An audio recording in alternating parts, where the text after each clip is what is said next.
오늘은 세계적인 심리학자이자 베스트셀러 작가 조던 피터슨 교수의 인생 변화에 대한 통찰을 함께 알아보겠습니다.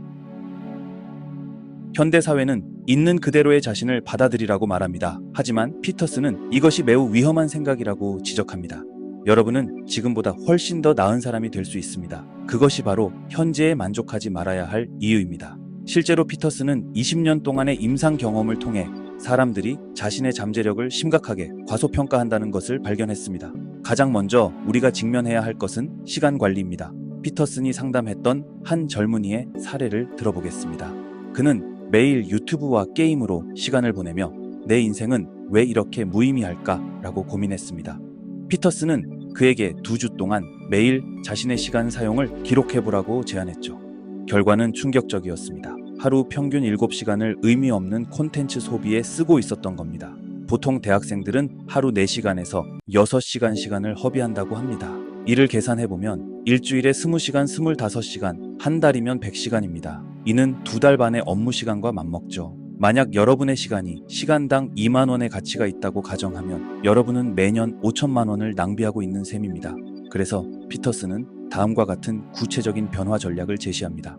첫째, 하루를 30분 단위로 계획하세요. 시간은 마치 물과 같아서 틈이 있으면 그곳으로 흘러들어갑니다. 여러분이 의도적으로 시간을 채우지 않으면 그 시간은 무의미하게 소비될 것입니다. 둘째, 매일 아침 3가지 중요한 과제를 정하세요. 많은 사람들이 20개가 넘는 할 일 목록을 만들지만 이는 오히려 아무것도 하지 못하게 만드는 함정입니다. 대신 가장 중요한 3가지에 집중하세요. 하지만 더 중요한 것은 의미 있는 삶을 찾는 것입니다. 행복을 추구하지 마세요. 대신 의미를 추구하세요. 행복은 일시적인 감정 상태지만 의미는 영속적입니다. 피터슨은 자신의 경험을 통해 이를 설명합니다. 저는 3년 동안 전혀 행복하지 않았습니다. 아내는 1년간 죽음의 문턱을 헤매었고 딸은 심각한 건강 문제를 겪었죠. 저 역시 극심한 병을 앓았습니다. 그 시간 동안 저는 매일 죽기를 바랐습니다. 하지만 제가 발견한 것은 행복이 아닌 의미가 우리를 지탱한다는 사실이었습니다. 고통을 다루는 방법에 대해서도 구체적인 조언을 합니다. 여러분의 고통을 3가지 범주로 나누어 보세요. 첫째, 삶 자체에 내재된 고통입니다. 우리는 모두 죽음을 향해 가고 있고 질병과 상실을 경험합니다. 둘째, 사회가 부과하는 고통입니다. 셋째, 우리가 스스로 만들어내는 고통입니다. 이를 잘 보여주는 한 예가 있습니다. 스티븐 호킹은 21세에 루게릭병 진단을 받았고 의사들은 그에게 2년의 시간만을 주었습니다. 하지만 그는 절망하지 않았습니다. 오히려 자신에게 주어진 시간을 최대한 활용해 연구에 몰두했고 마침내 우주의 비밀을 풀어내는 위대한 업적을 남겼습니다. 피터슨은 이어서 실질적인 변화 방법을 제시합니다. 방을 정리하는 것부터 시작하세요.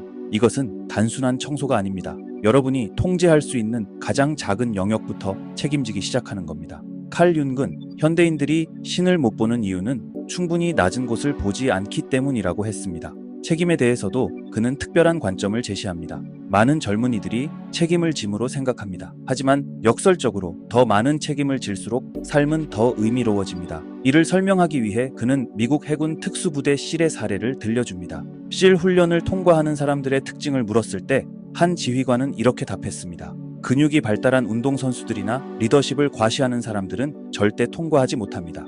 대신 육체적으로나 정신적으로 완전히 지친 상황에서도 옆 사람을 도울 수 있는 사람들이 통과합니다. 이것이 바로 진정한 힘입니다. 성장에 대해서도 흥미로운 통찰을 제시합니다. 여러분이 더 나은 상태로 가기 위해서는 역설적이게도 먼저 더 나쁜 상태로 가야 합니다. 새로운 직장에 도전하거나 새로운 관계를 시작할 때 우리는 반드시 불안정한 과도기를 겪어야 합니다. 여러분이 지금 불편하다면 그것은 좋은 신호일 수 있습니다. 성장이 시작되고 있다는 증거니까요. 실제적인 성장을 위해 그는 교육의 중요성을 강조합니다.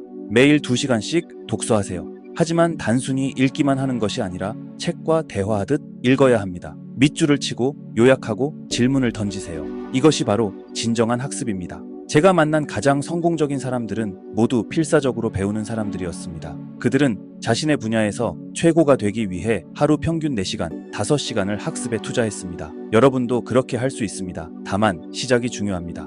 목표 설정에 대해서도 구체적인 방법을 제시합니다. 막연하게 성공하고 싶다가 아니라 구체적으로 6개월 안에 무엇을 이룰 것인지 정하세요. 그리고 그것을 달성하기 위해 매일 해야 할 일을 정확히 계획하세요. 이것이 바로 책임감 있는 삶의 시작입니다.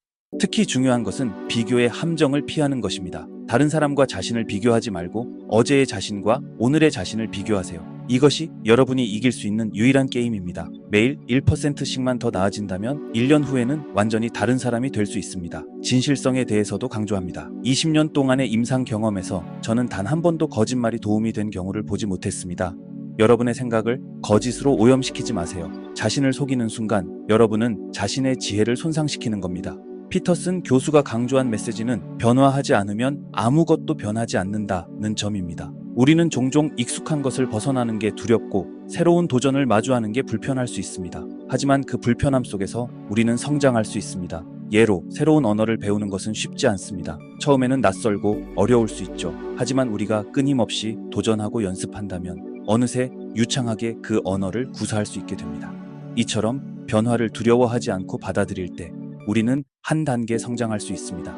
또 다른 예로 새로운 직장이나 환경에 적응하는 것을 들 수 있습니다. 처음에는 모든 것이 낯설고 불편할 수 있죠. 하지만 우리가 그 불편함을 견디고 새로운 환경에 적응하려 노력한다면 우리는 더 넓은 세상을 경험할 수 있습니다. 이처럼 변화는 비록 두렵고 불편할 수 있지만 그것은 우리를 성장시키는 원동력이 됩니다. 피터슨 교수의 말처럼 당신은 현재보다 훨씬 더 나은 사람이 될 수 있습니다. 그것이 바로 당신이 현재에 만족하지 말아야 할 이유입니다. 그는 고통이 삶의 일부라는 사실을 인정하고 그 고통에 맞서 싸워야 한다고 이야기합니다.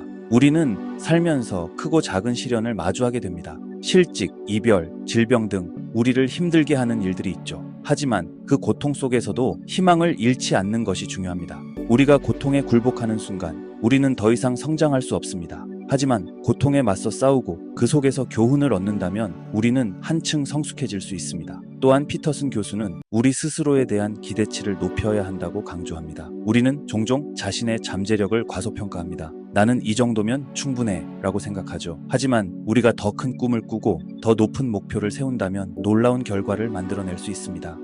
실제로 많은 성공한 사람들의 이야기를 보면 그들은 자신의 한계를 뛰어넘는 목표를 세웠습니다. 월트 디즈니는 어린 시절 가난과 불우한 환경 속에서 자랐습니다. 학교 교육도 제대로 받지 못했죠. 그런 그가 세계 최대의 엔터테인먼트 기업의 창업자가 될 거라고 누가 상상이나 했겠습니까? 하지만 월트 디즈니는 자신의 한계를 뛰어넘는 꿈을 꾸었습니다. 그는 끊임없이 도전하고 새로운 것을 시도했죠.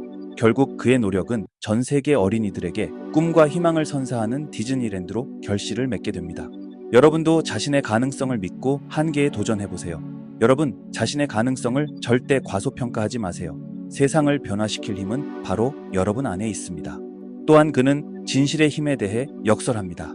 우리는 때로 진실을 말하는 게 두려울 수 있습니다. 상대방이 싫어할까봐 또는 불이익을 당할까봐 진실을 숨기고 싶을 때가 있죠. 하지만 거짓말은 결국 우리 자신을 속이는 일입니다. 우리가 진실을 말할 때 비로소 우리는 자유로워질 수 있습니다. 역사적으로 진실은 언제나 힘을 발휘해 왔습니다. 인도의 영웅 마하트마 간디는 비폭력과 진실의 힘으로 영국의 식민 지배에 저항했습니다. 그는 말했죠. 진실은 결코 파괴될 수 없습니다. 진실은 그 자체로 충분한 힘을 가지고 있기 때문입니다. 이처럼 진실을 말하는 것은 결코 쉽지 않습니다. 하지만 그것이 세상을 바꾸는 위대한 힘이 될 수 있음을 우리는 역사를 통해 배웁니다. 당신의 말이 진실되지 않다면 당신의 삶 역시 진실될 수 없습니다. 마지막으로 피터슨 교수는 의미 있는 삶의 중요성을 강조합니다. 우리는 종종 성공을 돈이나 명예로 측정하곤 합니다. 하지만 정작 중요한 것은 우리가 어떤 가치를 추구하며 살아가는가입니다. 우리가 타인을 위해 베풀고 사회에 공헌할 때 비로소 우리의 삶은 의미를 갖게 됩니다. 실제로 많은 연구 결과가 이를 뒷받침합니다. 미국의 한 대학에서는 졸업생들을 대상으로 흥미로운 실험을 했습니다. 돈을 많이 버는 것을 가장 중요한 가치로 여기는 사람들과 남을 돕고 사회에 기여하는 것을 가장 중요한 가치로 여기는 사람들을 비교한 거죠. 그 결과 후자의 집단이 훨씬 더 높은 행복감과 삶의 만족도를 보였다고 합니다. 이는 우리가 이기적인 가치보다 이타적인 가치를 추구할 때 더 충만한 삶을 살 수 있다는 것을 보여줍니다. 의미 있는 삶을 살기 위한 대가는 바로 책임감입니다. 자신과 가족 그리고 공동체를 위해 짐을 지는 것, 그것이 우리 삶의 깊이를 부여합니다. 여러분, 우리의 인생은 한 편의 드라마와도 같습니다. 주인공인 우리는 끊임없이 도전과 역경에 맞서 싸워야 합니다. 하지만 우리가 변화를 두려워하지 않고 고통 속에서도 희망을 잃지 않으며 진실과 의미를 좇아 전진한다면 우리는 그 어떤 어려움도 이겨낼 수 있습니다.